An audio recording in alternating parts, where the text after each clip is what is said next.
Welcome to the Deep Leadership Podcast. Today, I'm joined by Kim Casey Campbell. Kim is a retired Air Force colonel who served for over 24 years. She has flown over 1,800 hours in the A-10 Warthog, including more than 100 combat missions protecting troops on the ground in Iraq and Afghanistan. In 2003, Kim was awarded the Distinguished Flying Cross for heroism after successfully recovering her battle-damaged airplane after an intense close air support mission in Baghdad. She is the author of Flying in the Face of Fear, a fighter pilot's lessons on leading with courage. And I'm excited to have her on the show to learn from her experiences. So Kim, welcome to the show. Absolutely. Thank you so much for having me. I appreciate it. It is an honor to meet you, and it's an honor to hear your story. So I'm excited to have you on the show and just learn from your long career in the military, the leadership lessons you learned, and in some of the more adventurous parts of your career, of course, as well. We can't leave that. Absolutely. So, but first of all, tell us about your military career. Why did you join the Air Force in the first place? What drove you to become a fighter pilot? Because you have to have drive to want to do that particular job. Yeah, it all started in the fifth grade. When I was 10 years old, I'll date myself, 1986, in school watching the launch of the Space Shuttle Challenger. And I think many of us probably realize and remember where we were that day. For me, there was something like I was super excited about the launch. It was just this exciting moment. There was going to be a teacher in space.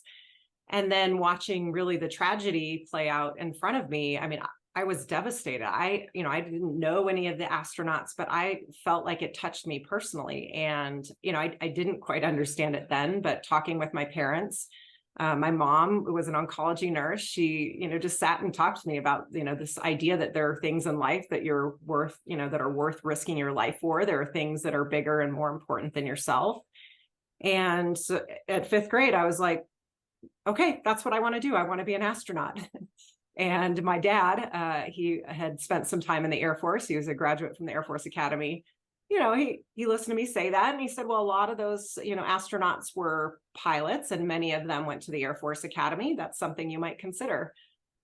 I don't think he realized that I would just take it at face value. And so I was like, yeah, that's what I'm going to do. And so fifth grade for me was like this switch. And I decided I was going to the Air Force Academy. I was going to be a fighter pilot, and then ideally someday go on to become an astronaut. And so it started very young, a very young age for me. And I just became driven, and everything for my parents became a whole lot easier because I would do my homework. I volunteered for all sorts of extracurricular activities, and it was a switch for me. I found my drive. I found this passion and this goal that I was going to go after. Yeah. Angela Duckworth says grit is passion and perseverance. So when you have deep passion for something that you desire in your life, you're willing to go through anything. And going through the Air Force Academy, first of all, not easy, right? Going into, getting into the pilot program, getting through the pilot, all these are hurdles that you had to get through. But as you mentioned, you had a passion and you were willing to persevere through that to get to your ultimate dream. Yeah. And there were moments of doubt. I mean, don't get me wrong. First off, I got a rejection letter from the Air Force Academy. After all that work and all that preparation, I got that rejection letter, and, that was devastating. And sometimes, that's the time where it feels easy to quit. It feels easy to give up on it. And thankfully, I was surrounded by people like my coaches and mentors and parents and teachers who just pushed me to go after it and keep after it. And, I eventually got my acceptance letter very close to the time where I was supposed to attend basic cadet training. And then even with flight school, I finally get to the academy. I perform well enough there to get a flight school slot. And then I get to pilot training, and I struggle with air sickness for like the first 3 weeks. And it's, again, this doubt of like, am I really meant to do this? And it just, you kind of got to dig deep and go, yeah, this is what I want. And I'm willing to, take some, little punches along the way. But it was what I wanted. And even those challenges, if anything, they maybe propelled me more, gave me more drive and motivation to perform. Because I felt like I almost had to prove myself, like I belonged. And, I just decided that's what I was going to do. And you did. You persevered for sure. So let's fast forward. I mentioned in the introduction, you had, so we had a war on. So Iraq, Afghanistan, you flew more than 100 combat missions, as I mentioned. You were awarded the Distinguished Flying Cross for heroism. Wow. What did you learn about yourself going into combat, going into these situations that you may not come back? You had a situation you almost didn't come back. Yeah. Uh, what did you learn about yourself through that process? I think sometimes we doubt ourselves a little bit, or um, for me, it really cemented this idea that sometimes we are more capable than we think we are, right? We're capable of doing these amazing, incredible things because of the work that we've put in. I feel like that moment, it's getting hit over Baghdad with a surface to air missile was not something I ever expected. That situation Yeah. is just not in the realm of, like, we talk about it, brief to it, but it's kind of one of those things like, oh, that'll never happen to me, right? We're fighter pilots, we're invincible. But I feel like in that moment, when it's every bit of training, all the hard things that you've done in your life lead you to this one moment. And I feel like, for me, that really reinforced this idea of, preparation and putting in the work, because you never know when your moment is going to be. Now, ideally, it's not getting hit with a missile over Baghdad, but I think we all face those moments in our life where we're pushed to our limits, where, everything, all the training, all the preparation, we have to have it all come together at one moment. And I think for me, having that happen early in my career was actually really beneficial, because it taught me some incredible lessons about the preparation and everything that went into being prepared for kind of a worst case scenario. Do you think it helped you be a better leader in the rest of your career as you had that, pretty, intense situation early in your career, as you mentioned, but further on, you're leading a lot of people. How did that affect your leadership later on when you were faced with tough things as a leader? Having that in your background, what did that do for you? Yeah, I think sometimes the more you do hard things, the better you become at doing hard things. And I think, you know, I learned in that moment, when you're faced with a challenge, when you're faced with stress, when you're feeling overwhelmed. I mean, one, I learned the importance of having a good wingman, having somebody by your side to provide that mutual support. And I think that mutual support is critical in that moment over Baghdad for me, but I think it's critical in our personal and professional lives as well, that we have that one person that is going to have our back, that is going to hold us accountable, that's going to push us and encourage us. So that was one part of it. But the other thing for me is I had an exceptional leader during that deployment. I was a young wingman in the unit when we deployed to Iraq. And our leader was one that was really hard on us in terms of pushing us to be our best, because he knew we had to perform at our best to survive and then help our troops on the ground survive. But he cared so much about us. I mean, he really, like, you could feel it. And, he'd be the first one to, give you a hard time if something didn't go quite right. He'd let you know about it, hold you accountable. But he was also the first person when we'd have a farewell or going away, we'd have to hand him the tissue box, because he cared so much about the people on the team. I mean, it was this strength and warmth that came together in a very, very confident and competent leader. Interesting. I hope leaders you're listening to that, because that's something that the best leaders in our lives, they leave an impact on our lives, and that's a Yeah. leader that made an impact in your life for sure. Just hearing that story, and leaders who are listening in, are you making an impact, and the people around you like that? To where there's a tissue box and when somebody leaves the company or what have you, that's give me chills just hearing that. So I love it. One of the things I was going to mention, you finished your military career. You headed up the Center for Character and Leadership Development at the Air Force Academy. So tell us what you did in that role, because this is an interesting thing, because you were at the Air Force Academy teaching leadership. We're being responsible for making sure character and leadership development happens with the cadets. Tell us a little bit about that role. Yeah, what a great opportunity to finish out my career. I mean, I started at the Air Force Academy. It very much felt like life coming full circle in many ways. And for me, I had actually planned to retire. I had made the decision to retire, and I got a call about 10 days before my final out processing appointment, where we separate. And it was the superintendent of the Air Force Academy asking if I would stay an extra year. And, I kind of laughed for a second. And he said, "I want you to be the director of the Center for Character and Leadership Development."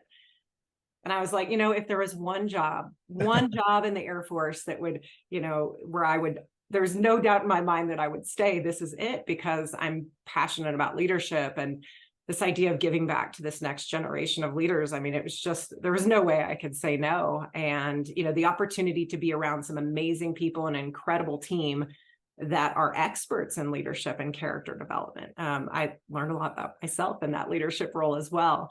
But we are responsible for all 4,000 cadets, as well as faculty and staff, and the development of leaders of character. And that is our mission at the Air Force Academy, to develop leaders of character. We did that through a leader of character framework, and we really focused on helping develop these leaders so that, when the time comes, they're ready to go out there and lead our young men and women in service. We help them first, learn a little bit about themselves. We teach it in the format of live honorably, lift others, and elevate performance. And so we focus on kind of that personal, interpersonal level, leading teams and then leading organizations. And we give them the opportunity to practice. We give them the opportunity to make some mistakes and learn the hard way. But what an incredible opportunity. I'm thankful that I had that opportunity to go back and really serve the next generation of leaders. That's fantastic. One of the things I thought when I was seeing that and I was preparing for this is, why do you think this is? I mean, I think the military does spend a lot of time emphasizing and teaching leadership to these, to young people, whether you're young enlisted, where you're getting more and more responsibility as you move up the chain, or these young officers coming out of the academy, coming out of our ROTC, they're coming in as they're coming in as a second lieutenant, as an ensign there, and and they have to lead on day one, these young 24-year-old kid, basically. Why do we think we place so much emphasis on leadership in the military, but we don't see the same focus in business schools? Just your thoughts on that. It's kind of something I've been thinking about a lot. Yeah, I mean, I think, we understand. I think there's a strong emphasis on leadership because we know that leadership makes a difference on the battlefield. We know that a good leader can elevate the performance of a team. It only makes sense to me that in the business world, we do this as well. But sometimes I have found that there's this idea that either you've got it or you don't, that you're either going to be a good leader or you're not. And in my view, the reality is that we can all learn to be leaders. Yes, some people might be a more natural leader and it might come a little bit easier. But I'm a huge believer in that we have to give the people that work for us the opportunity to develop and grow. I mean, that is part of being a leader, is encouraging those people that maybe, are a little bit behind the power curve and helping them come up to speed and helping them, giving them some of those leadership skills and leadership opportunities when there is less threat. So I think it's this dichotomy. Sometimes we think that leadership isn't something that can be learned. And I think the opposite is true. And I think, for me, I've spent 24 years in the military and I feel like I still have more to learn. I still have this opportunity to learn and grow and develop as a leader. Yeah, absolutely. And I think too, business schools do a really good job on the hard skills, Yeah. You learn accounting and marketing and operations and legal and all this stuff. But there's the soft skills of leadership that we don't emphasize enough. And your example, you learn the hard skills of flying a fighter jet, but the soft skills of leading people, and you needed both to be successful in your job. And I think we can do both, is we can teach the hard skills and the soft skills as well, and they need to be brought together. Yeah, I think more and more we Absolutely. Yeah.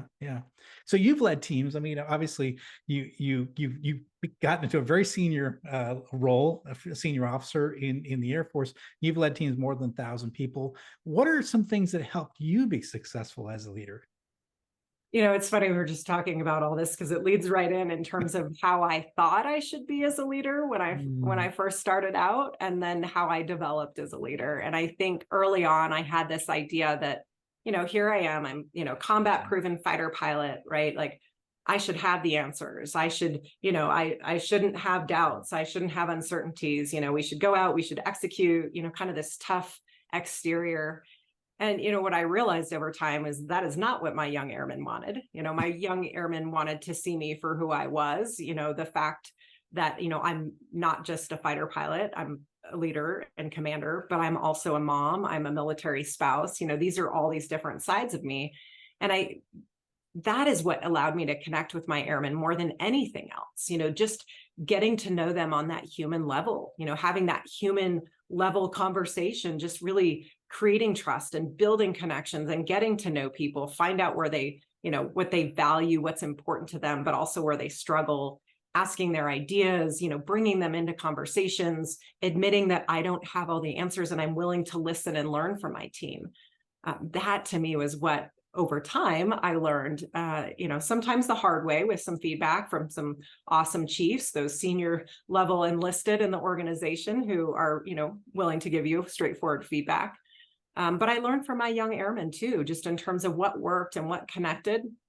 I had the incredible opportunity to lead airmen throughout South America, Central America, and the Caribbean, and a wide range of missions, and just getting to know them and learning from them. I mean, here I'm a fighter pilot, but I've got young airmen who are civil engineers and doctors and lawyers and air traffic control and logistics. I mean, that is not my area of expertise. Right. And so learning from them and walking around and, getting in the forklift and learning how to drive it, all of these things I think really help create connection on a team. And for me, that is probably the best thing that I learned as a leader and that I developed over time, was how to build trust and create connection. Credibility is important. It's got to be there. But how do you build that connection and create trust? Yeah. That's how they're going to follow you. If they trust you, and and I think you mentioned somewhere, maybe it was in the book, or maybe I was reading on the website, vulnerability, the opportunity to say, I don't know, tell me, you're the expert here. Tell me what you think, and just being able to have that versus I have all the answers. I think that's that idea that you go to your people who are experts and you ask their opinion goes a long way for them saying, oh, wow, she's willing to listen to me. This, she's willing to hear my voice. This is a great leader, That is absolutely what it's about, is, finding the experts on your team, find those subject matter experts, learn from them, get their ideas, get their input. And then, again, the responsibility is still yours as a leader to make that ultimate decision, but get that input from your team. And, I learned that, you don't have to have all the answers. You can be vulnerable. Even fighter pilots can be vulnerable. In fighter pilots? Yes. Oh my goodness. I got to talk to my old buddies, my old Navy buddies. That's not what they told me. So, well, your new book is called Flying in the Face of Fear of Fighter Pilots: Lessons on Leading with Courage. What was your motivation for getting this book into print? Yeah, I never thought I was going to be an author. Like, it wasn't a goal of mine until I retired. And, I realized looking back over the course of my career that so many people were willing to share stories with me, their experiences, their lessons learned. And it had a significant impact on me as a leader, as a pilot, as a parent. I just realized how important it was to share those stories. And I realized that when we have the courage to share those stories, to be vulnerable, right, to share the stories, the lessons learned, even if they expose mistakes or weaknesses, the challenges that go into it as well, that has the opportunity to help other people. It helps lift performance.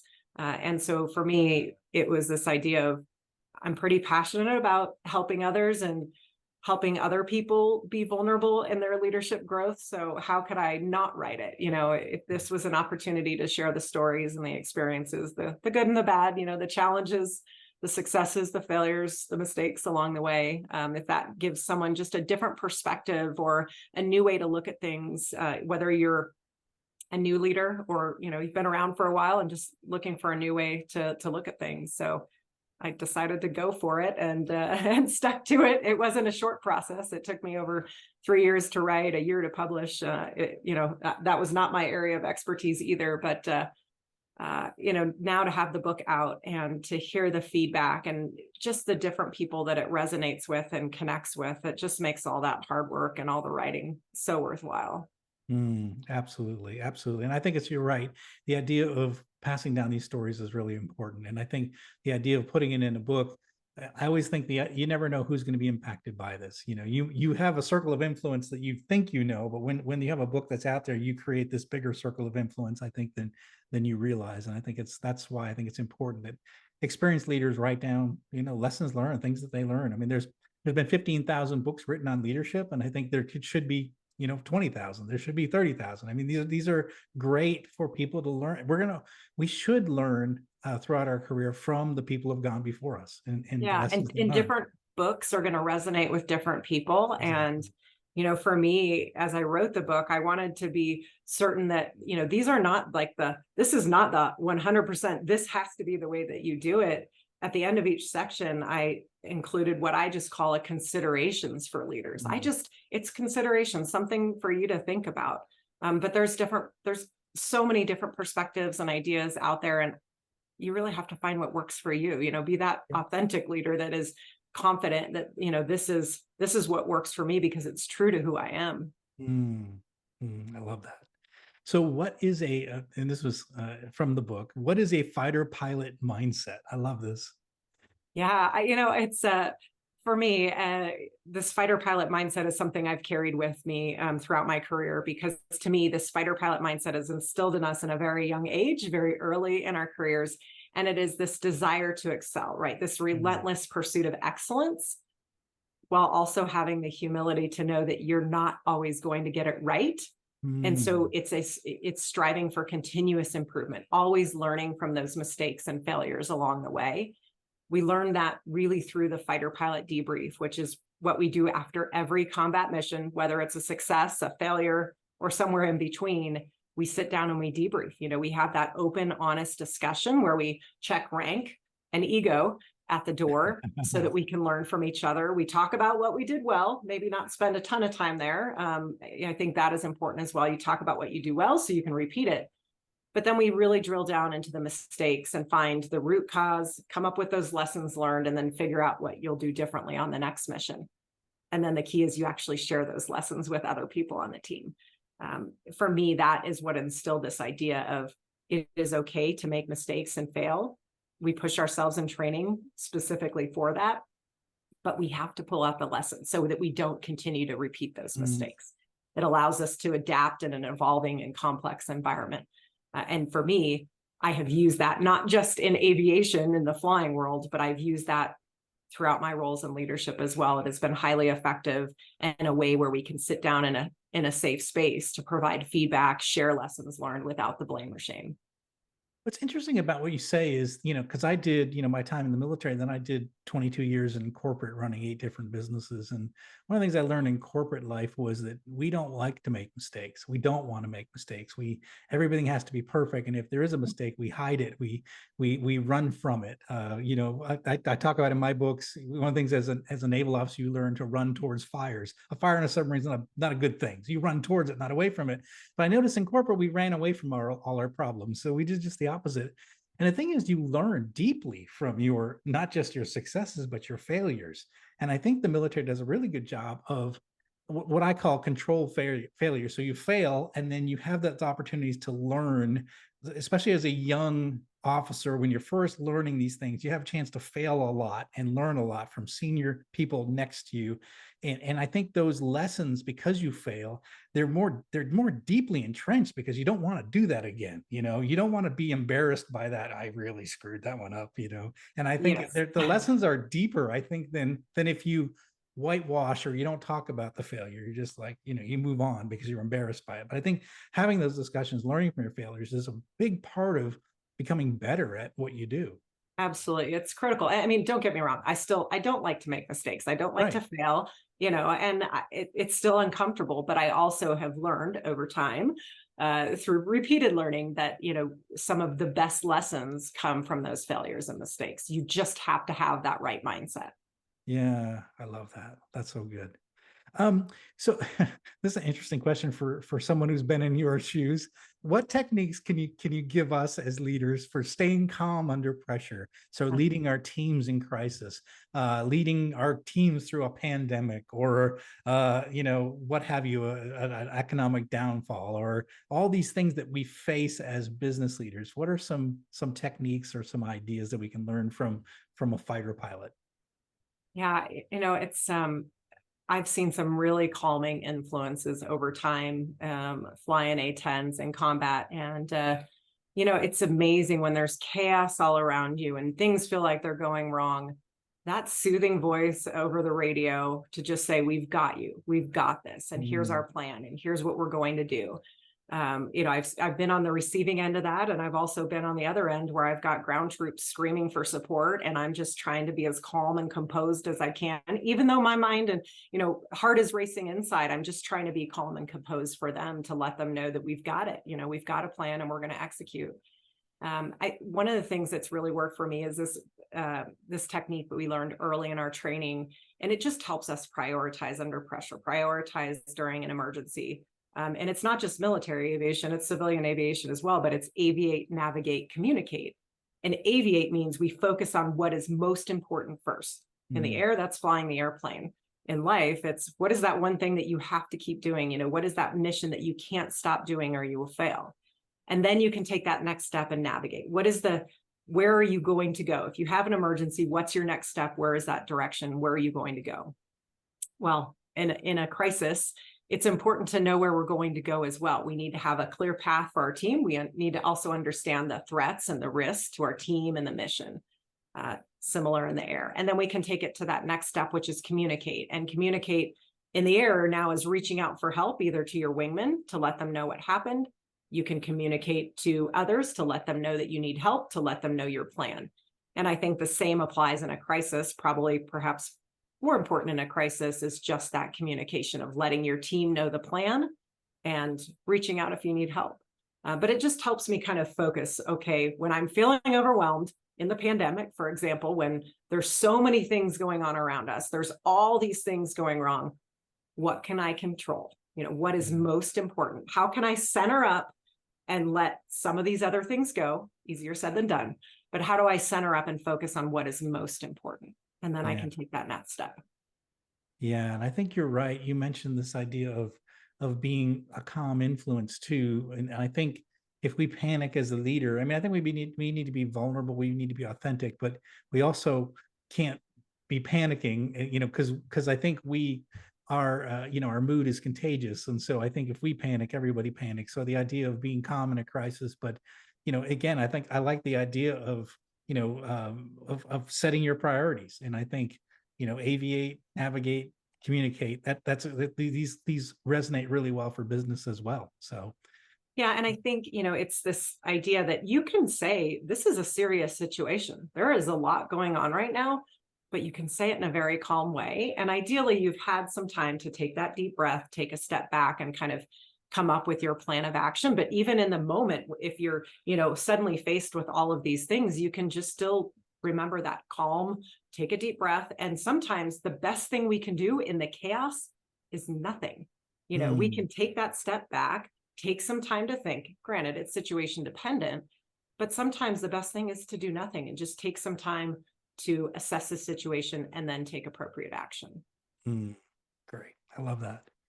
So switch gears a little bit. What is a wingman culture? We mentioned wingman a lot. Wingman is the person that's next to you, right?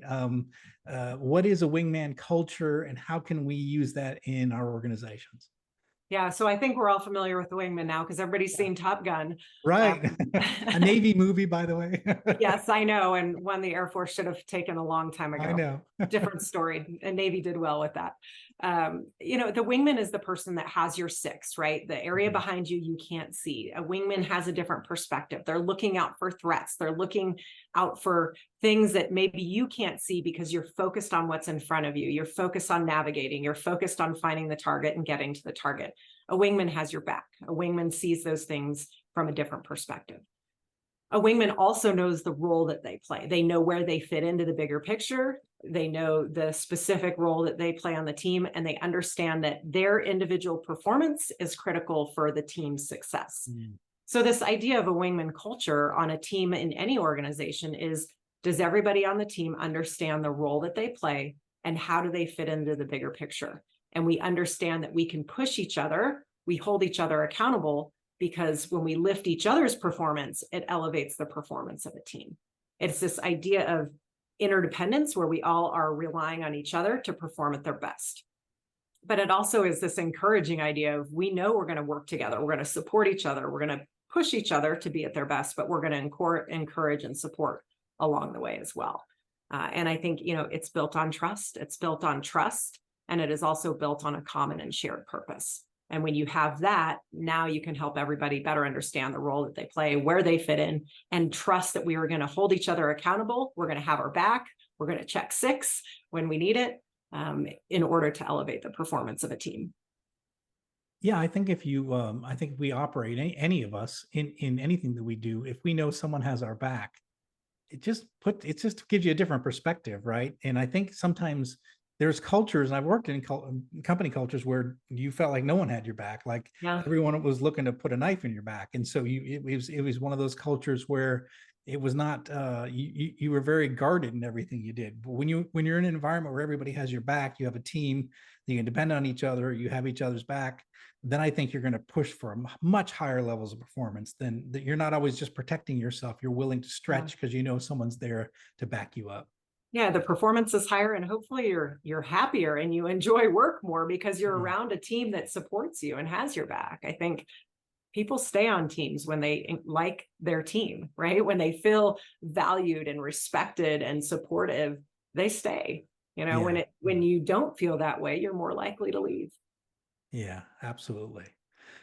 So I have another question for you. Okay, first of all, the A-10 is an amazing aircraft, and it's the coolest aircraft out there. And so I think so. I mean, I'm totally biased, but I mean, so.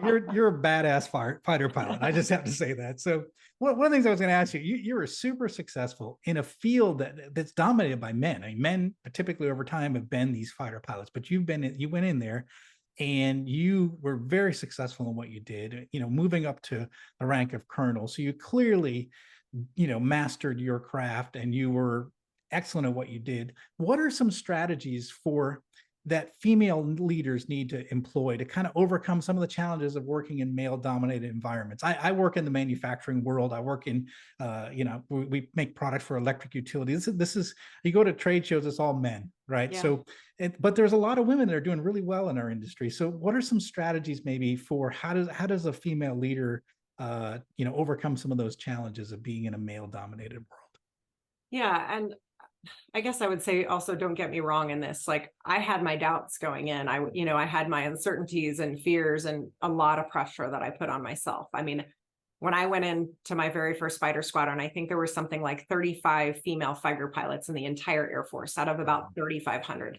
So the numbers were small. I knew I was going to be the only woman.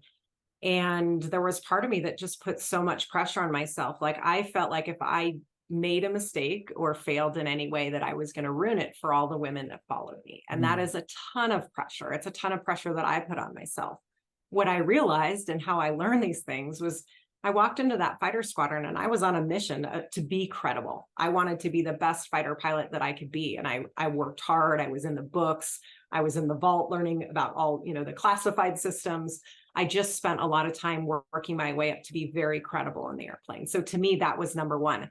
And I realized that the guys in my squadron, many of them I knew from the Air Force Academy as well, but to them, they just wanted to see that I was credible and capable in the airplane. That was the number one thing to them. And, the jet doesn't know. The jet doesn't care about who's flying the airplane. And so for me, it was just kind of overcoming that initial fear, doubt, uncertainty, and the pressure that I put on myself. But that came through with credibility. So to me, that's number one. But I also think it's important to find your wingmen, right? To find your allies. Who are those people that are going to have your back, that are going to support you and speak up for you? I mean, how nice does it feel if there is a comment made or something that may be a little bit negative, to have somebody else stand up for you? I mean, you could think about this on the school playground, right? Instead of standing up for yourself, there's people around you that will stand up for you. That is so nice. And to have that support network, ideally within your team, but if not, then find it elsewhere. For me, being the only woman in my fighter squadron, I had these amazing brothers on my team who supported me and believed in me, who had my back. But I also found support, if you will, outside of my fighter squadron, and finding other women that were in the same unique position. And then we really could talk about some of those struggles and doubts and fears that we had. So I think finding your wingman is important. And then I also believe very strongly that everybody on a team has their own unique voice and perspective. Whatever it is, we all bring something to the table. So it's a little reminder, and again, sometimes easier said than done, to have courage to speak up. When you're sitting around the table and, if you're the only woman in the room, you provide a unique perspective. And so Yes. it's having that courage to speak up and be confident because you've done the work, you've put in the work, you've done the training, you've done the preparation, you are credible and capable. People need to hear, and the team will perform better when they have those different perspectives and ideas. So sometimes it's taking that little bit of a shift in perspective of when you have the doubts and uncertainties, it's not about you, it's about the team and what you can offer the team. Powerful, powerful advice. And I hope that those listening in that are maybe a female leader in a male dominated world, these are some really great lessons, and it works. And I think, I've interviewed some of the first female submariners, submarine officers. I've had a couple on the show. And one of the things I realized is that they had to do everything I had to do, right? And they had to deal with being the first of something, like one of them mentioned she would walk down like a hallway on the submarine, and everybody had been trained that there's going to be females coming on board, and the men didn't know what to do, so they were all like bracing against the bulkhead thinking, and she's like, no, I'm just a person, you don't need to do that, so not only you had to do the difficult work of being competent in your craft, but also dealing with people getting used to, like someone who, a woman who's never been in this role before now is in these roles. I think it made it much more difficult. And so my respect for them and what they had to go through was just through the roof, because you had to do everything I had to do, which is really hard, and you had to deal with that as well. So I think it's twice as hard. And I think these are great lessons that we can learn from that. So I appreciate you sharing that. Yeah. What final message would you like to leave with our listeners? Well, I think I go back to this idea of really what it comes down to is we all have fear in our lives, right? And sometimes we don't want to admit it, right? We face doubts, we have uncertainties. We don't like to admit that we maybe don't have it all together all the time.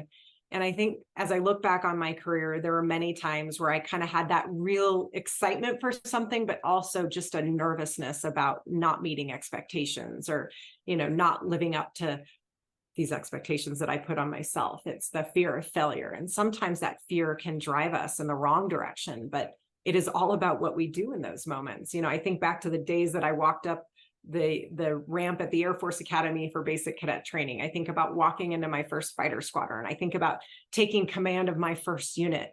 I think about these moments as a parent, deploying for the first time with kids at home, or having my husband deploy and I stayed home. Like all of these moments, there were doubts, there were uncertainties, and there were fears. And sometimes I was afraid to admit it, probably many times. The truth is we all face fears in our lives, right? It is this fear of failure, fear of not meeting expectations. Those are normal feelings. Those are normal responses. And it is really what we do with it. It is about having the courage when you feel the doubt and uncertainty to get up and do it anyway. That is what's most important. And for some reason, we are so hard on ourselves so much of the time. And if we would just give ourselves a little bit of grace and recognize that you can't actually have courage without some fear. So don't let the fear get you, take action and do it anyway. I love that. So powerful. I love that lesson. Kim, this has been fantastic. Again, listeners, I highly encourage you. The book is called Flying in the Face of Fear. If you really want to dig in deep and learn a little bit more about what that's like to be a fighter pilot, be in these combat missions, be in the, be sitting with Kim and learning and from her experiences, I really highly encourage you to check out this book. And so how can our listeners find out more about you and this new book? Yeah, best way is to go to my website, which is kim-kc-campbell.com. There are a lot of Kim Campbells out there. So the KC is my call sign. So that helps at least distinguish a little bit, but my website. And then the book is available, Amazon, Barnes and Noble, wherever your favorite local bookseller is as well. And also I would just say, reach out on LinkedIn. I love to hear from people that have listened to the podcast, who hears it and maybe has a question that we didn't get to. So I would love for you to reach out and connect with me on social media as well. I love that. We're going to put links in the show notes for all of those resources. Again, I highly encourage you to check out Kim's book, check out her, connect with her on LinkedIn, go on her website. There's a lot of great stuff on her website. I highly encourage you to do it. So follow the links below here in the show notes. Kim, I want to thank you for coming on the show and really sharing your unique perspective on leadership and the lessons you learned throughout your long Air Force career. I really appreciate you coming on the show and sharing this. Absolutely. Thank you so much for having me. I appreciate it. Thank you.